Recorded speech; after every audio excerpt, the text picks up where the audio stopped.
Изолента Лайф. Вместе с нами наш гость Станислав Сенькин, военный корреспондент. Станислав, здравствуйте. Добрый вечер. Собственно, вот сейчас, друзья мои, давайте на секунду сейчас немножко замрите и поймите, откуда сейчас у нас трансляция и кто у нас в гостях. Это, ну так вот, чтобы так, минутка осознания, чтобы пришла.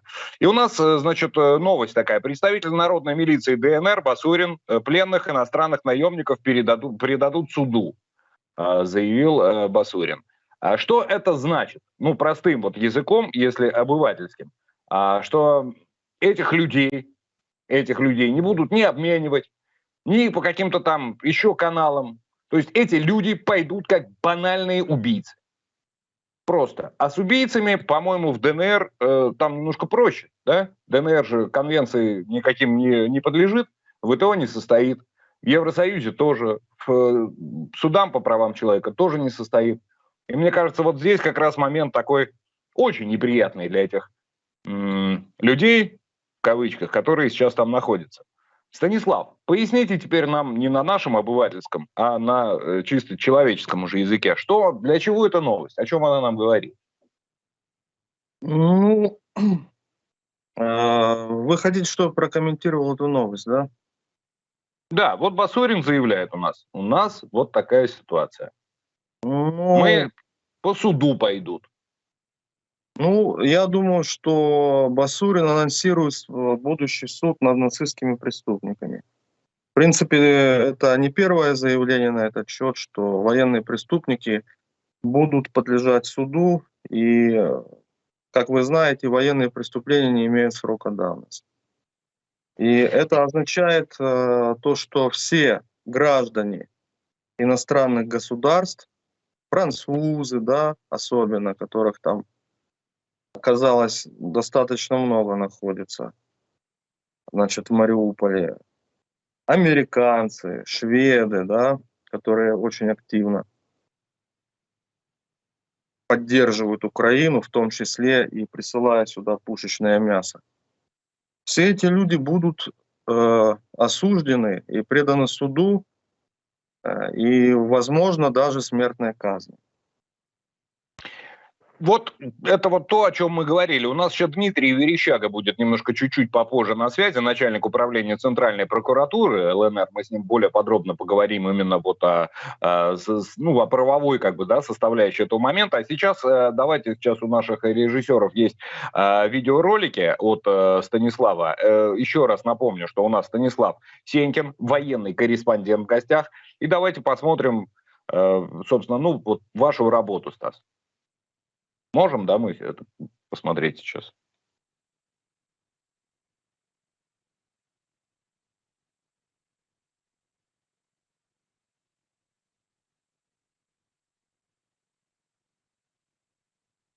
Да, если можно, звук нам дайте, пожалуйста. Вот и нормальные дома есть еще. Ну, где они не сидят, там нормальные. О, слышишь, да, работают? Не, это не миномет.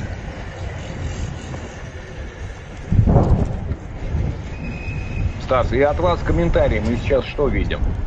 Ну, там же например, танк окопался, там закопанный танк. Дайте нам, пожалуйста, превью на обратный эфир. Это те ролики, ну да, и там насколько я понимаю, да? Да, это из зарубежные ролики. Ну, я вам объясню, что это означает, эти ролики.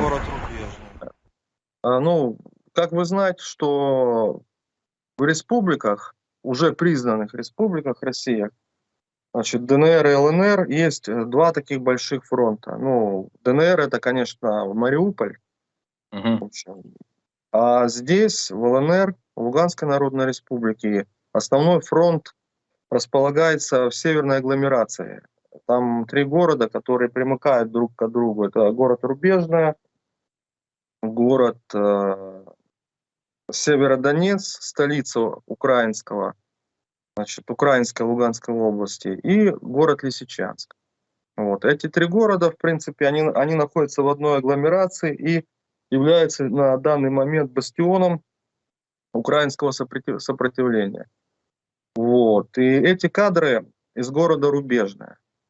где сам город этот поделен сейчас на две части. Одна часть контролируется силами Народной милиции Луганской Народной Республики, а вторая часть контролируется армией Украины. ВСУ или ЗСУ, как они говорят, Сбройные силы Украины. Но люди, которые там находятся, в рубежном, говорят, что они видели бородатых, в общем, таких мужчин кавказской наружности. Это, возможно, грузины и другие европейцы. То есть они подозревают, что это иностранные наемники. То есть большинство составляют иностранные наемники. Значит, в Рубежном есть парк, и там был завод такой «Краситель», и под этим заводом еще в советское время было выстроено огроменное бомбоубежище. Значит, огроменное бомбоубежище, и враг, значит, использовал его для того, чтобы сосредоточить там боеприпасы, в общем, просто еду, провиант, да. И туда, когда начались обстрелы Рубежного, туда вначале забежали люди. И этих людей, значит, оттуда сейчас не выпускают. И получается, что вот этот город Рубежное, сейчас люди, которые там находятся, они в тяжелейшем положении, да. Не все смогли уйти оттуда. Например, кто-то просто, старые люди, да, родственники, значит, не могут бросить родственников. Например, мы говорили с одним молодым человеком, он сказал: у меня мать в Кременной, да, значит, куда я уйду, куда я брошу мать? Таких людей там много, и они сейчас живут в подвалах, у них нет ни тепла, ни воды, газ в каких-то домах есть, в каких-то нет. То есть люди находятся в тяжелейших условиях, и единственное, что спасает им, сохраняет жизнь, это гуманитарные конвои из Луганской Народной Республики. И эти кадры, они как раз иллюстрируют, да, значит, это едет гуманитарный конвой. Давайте посмотрим сейчас еще один ролик, там как раз вот именно о том, как быт пытаются, хоть не то, что быт, это нельзя назвать бытом, это фактически просто еду себе готовят люди, да, во дворах мы, сейчас я попрошу еще один ролик запустить, это вот о том, как сейчас там живут люди, о том, как сейчас люди живают. Станислав, там у нас, по-моему, ролик, где человек с автоматом, да, стоит где-то начальник. Человек с автоматом, это, наверное, Дмитрий Верещага, он как раз, да. Нет, это как раз второй ролик, я сейчас нашим режиссерам подсказываю, это второй ролик, как раз не где человек с автоматом, а вот второй, который был прислан еще, соответственно, видимо, третий.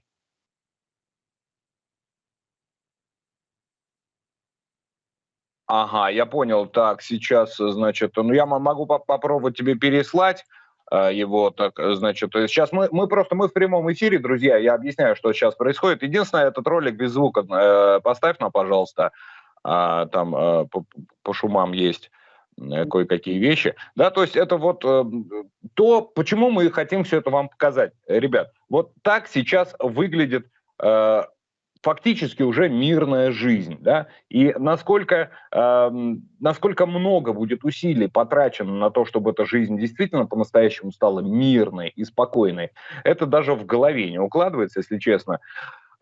Есть у нас, да, ролик? Да. Станислав, как себя люди чувствуют в тех городах, вот, где вам довелось побывать? Конечно же, эта жизнь огрубляет людей. Естественно, огрубляет. К тому же, вы знаете, пример той же Кременной, где город сначала был освобожден силами народной милиции, а потом опять возвращен под контроль ЗСУ, да. То есть люди находятся в тяжелейших условиях, у них очень тяжелое моральное состояние. Говорить, что они встречают там как освободителей, тоже нельзя, да, сказать. Хотя с симпатией, разумеется, да, там и с пониманием. Вот у нас сейчас себя ощущают просто заложниками вот этих страшных обстоятельств. Ролик у нас сейчас пошел, у нас Верещак сейчас идет, подходит к людям, это я вам, Станислав, пересказываю, у нас обратной картинки нет. Люди готовят еду прямо на улице себе, я так понимаю, что люди уже занимаются восстановлением какой-то инфраструктуры и как-то уже пытаются стараться. Никаком восстановлении и речь не может. Когда мы вот, значит, приезжали с гуманитарной помощью, вот чтобы вы понимали, на соседней улице шел стрелковый бой. Ага. Говорите о каком-то Нет, я имею в виду, что они что-то разбирают, видимо, завалы какие-то или что-то еще. Ничего никто не разбирает, какие завалы. Люди просто прячутся. Но единственное, что они радуются тому, что в последнее время количество обстрелов значительно сократилось. Они, как бы бьют пока редко там.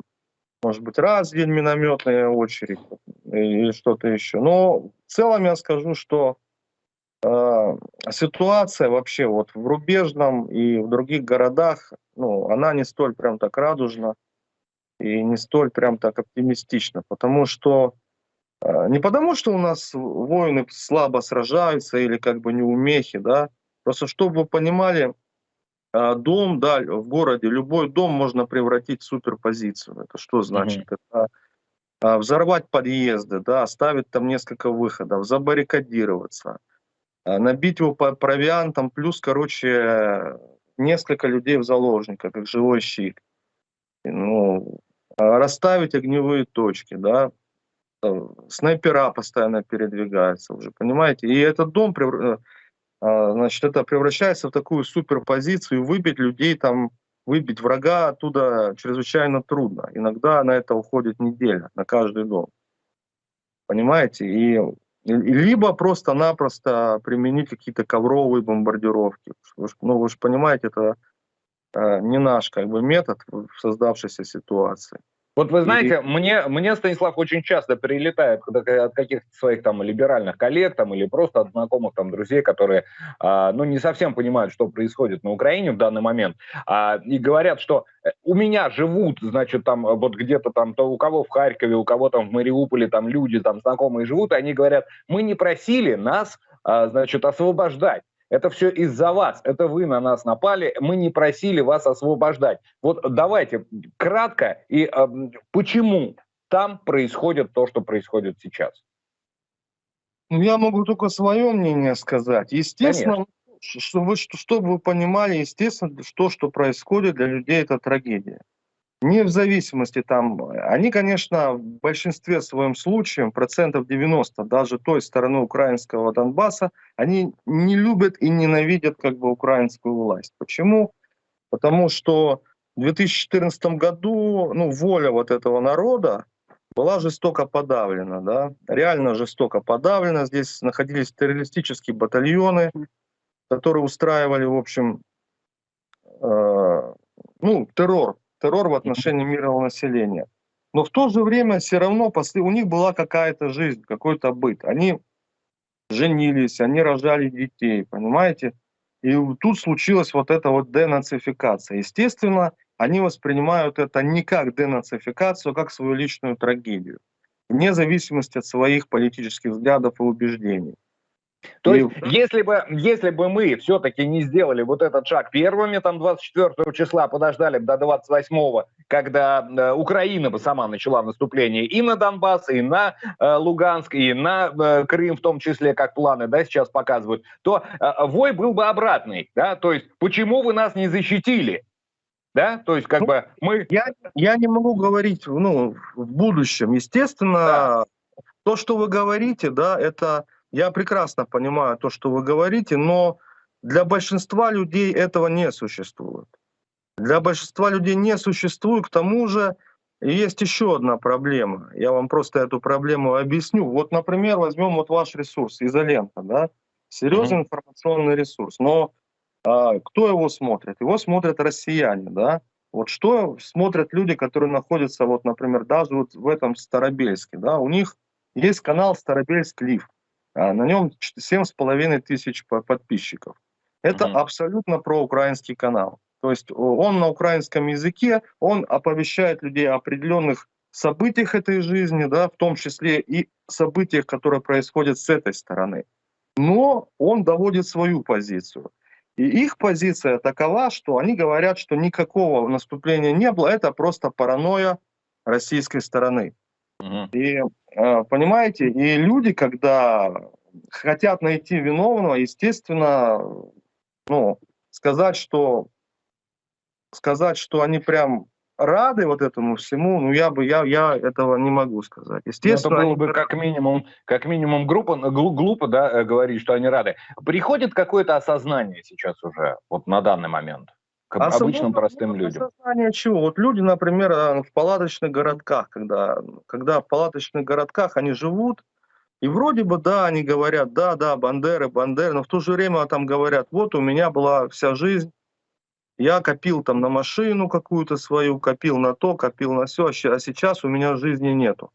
Вот Мгм. мне дадут 10 тысяч рублей, да, и единовременной помощи, и езжай куда хочешь. А восстановление будет только после войны. А когда война закончится, никто не знает. Ведь Да. на Донбассе она идет уже 8-9 год. Объясню, почему я задаю вот такой вопрос. Проезжаю по Луганску, хотя Луганск, он, ну, по сравнению с Донецком практически не пострадал, да. И все равно вот те дома, которые были разрушены в 2014, они до сих пор находятся в разрушенном состоянии. И, естественно, как бы не хватает какого-то оптимизма, каких-то оптимистичных новостей. Вот, и люди подавлены, я вам так скажу. Люди подавлены, и поскольку они в телеграм-каналах еще, ну, по привычке, значит, читают эти украинские каналы, они находятся в тяжелом состоянии, ну, просто-напросто, как сказать, на грани какого-то там, понимаете, психоза. Этим людям нужна очень серьезная помощь. Я как бы А хотел, чтобы... в какой форме? Как вы думаете? Да.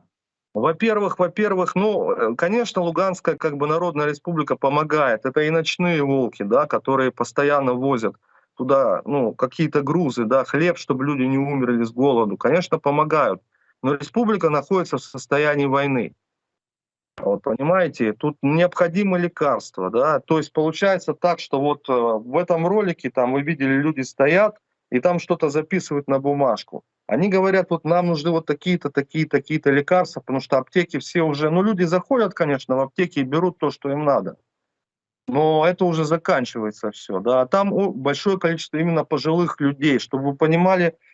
По городу, в городе осталось на нашей части всего 2 врача. Одна из них молодая девушка. Сейчас там тепло, понимаете, сюда пришло тепло. Там нужно захоронить вот эти трупы, понимаете, под обстрелами. Вот эта дорога, которая ведет к Рубежному, тоже обстреливается постоянно. Вот, и как вам сказать, ну, конечно, нужна какая-то поддержка, да.